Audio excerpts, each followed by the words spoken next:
There are two types of people, Pedro and Juan. Juan is a type of people who always compare himself to other people. His measure of success is the material things. His measure of success is external. Pedro. Pedro laughs at Juan. Pedro thought that setting up unrealistic standard and materialistic standard is such a silly thing. Pedro is happy no matter he win or loss. Pedro is happy because his happiness doesn't come from outside but from within. In that, what makes Pedro separate from the rest.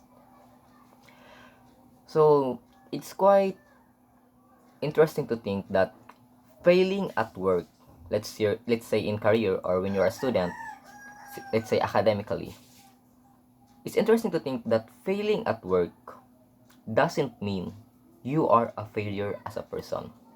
Failing at something means you just chosen the wrong decision. You just chosen the wrong decision. And that resulted in failing. But failing at making a but failing on making the correct decision doesn't mean you are already failure.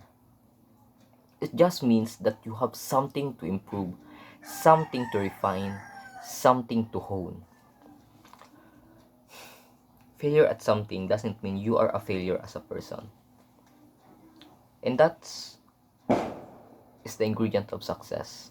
I remember a quote, an interesting quote that says that success is consist of tiny little steps called failure. In order to achieve a massive success, you are bound to fail countless times. Because failing at something gives you a lesson. And that lesson, that experience, will help you in making the correct decisions. And you know what?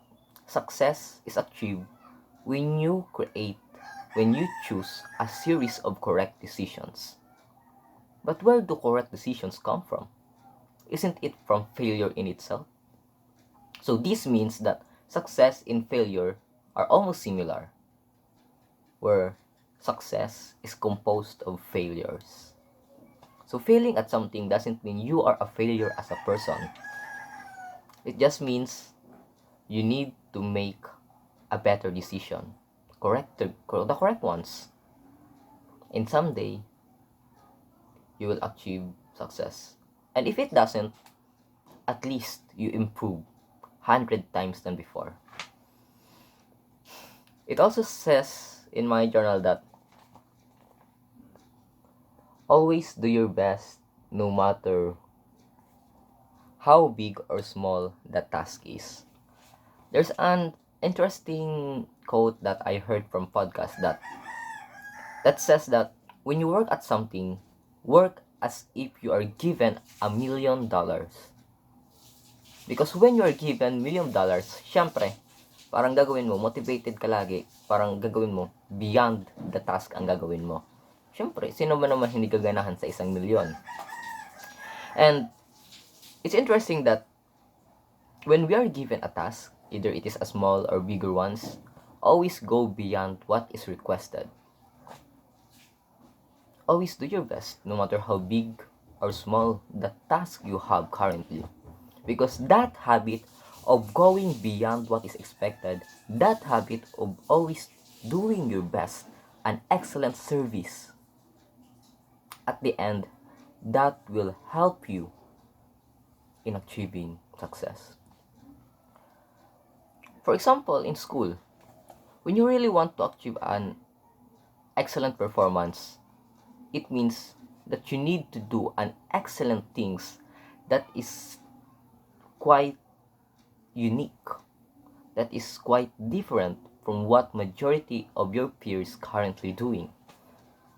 When you want to excel, you need to do your best, either essays, project, group presentation, quizzes, examination.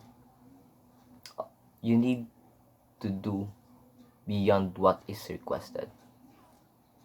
When a teacher asks you to do an art, do not just do a mere art. Go beyond what is requested. explore more creative things, explore more creative thoughts. Always do your best, no matter how big or small the task is. Oh, there's an interesting quote here. It also says here that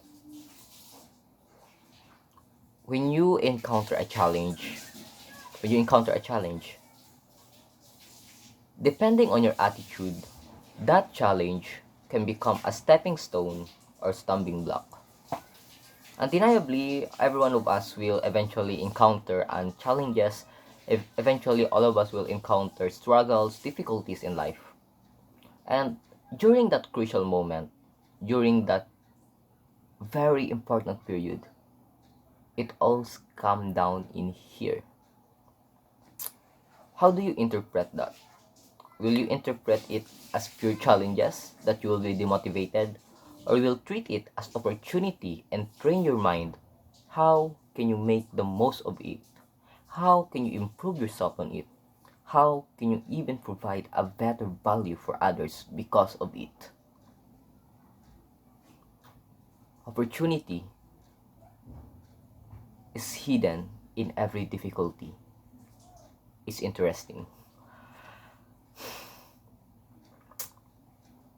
I remember one time when our school implemented an half-day classes. For me, I thought it is an difficulty or struggle because usually ang uwian namin is around 4 p.m., 3 p.m. Now, when the schedule was moved, lahat half day na lang. Yung mga junior high school is parang 12, 11:30 lang sila. Tapos kami, until 2:45 p.m. So, I think that the half day is so unfair because nag-adjust lang ng konti yung schedule namin kasi marami yung mga subjects namin. But never would I thought that it is a blessing in disguise because during afternoon, konti na lang yung mga students, di ba? And during that konting students, we can practice on the performance task. Kumbaga, nagkaroon tuloy kami ng more freedom and more space na gawin yung mga school task namin after class. Because yung mga students sa school is kakunti na lang. And it's interesting that even in that simple scenario, what you perceive as challenges, what you perceive as struggle, can actually help you, can actually be an opportunity in disguise. So depending on your attitude, that situation can become stumbling block or stepping stone. Hey, that's all. Always do your best for your future self.